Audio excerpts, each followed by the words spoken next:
Hi மக்களே, ஒரு மினியில் பார்த்துடலாங்களா. இன்றைக்கி காலையில் தான் எடுத்தது. என்னென்னு பார்த்தீங்கன்னா, காலையில் எந்திரிச்சதுமே மழை பயங்கரமாக பேஞ்சிட்டு இருந்துச்சு. என்னடா சமைக்கலான்னு பார்க்கல. பார்த்தீங்கன்னா வந்துட்டு தம்பிக்கு காலேஜ் லீவுன்னு சொன்னாங்க பார்த்தீங்களா. அப்புறம் பரணிக்கு இருந்துச்சு. சரி இன்றைக்கி கொள்ளு பருப்பு குழம்பு வச்சிடலான்னு சொல்லிட்டு கொள்ளு பருப்பு தான் வேக வச்சுருக்கிறேன்.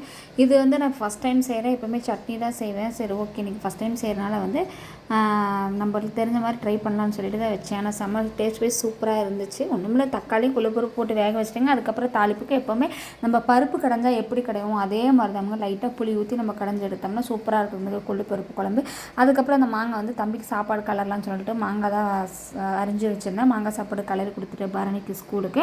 அதுக்கப்புறம் கொள்ளு பருப்பு வெந்ததை போட்டு நல்லா வந்து வச்சுட்டேன். எப்படின்னா நான் வந்து மிக்சியில் போட்டு தான் 2 அடி அடித்தேன். ஏன்னா அது கடைய முடியாது இல்லைங்களா. அதனால் மிக்சியில் வந்து ஒரு 2 சுற்று விட்டு தான் நான் வந்துட்டு அதை தாளித்து விட்டேன். அப்புறம் தம்பி வந்து ஸ்கூலுக்கு வந்து கிளம்பிட்டு இருந்தார். அதுக்கப்புறம் வந்து கொள்ளு பருப்பு ரசம் இது வந்து யாருக்கு பிடிக்கும்னு சொல்லுங்கள். அவ்வளோ நல்லதுங்க, ஹெல்த்திங்க உடம்புக்கு. இன்றைக்கி இதை தான் நான் வந்து சமைச்சிங்க. நீங்களே என்ன பண்ணீங்கன்னு சொல்லுங்கள்.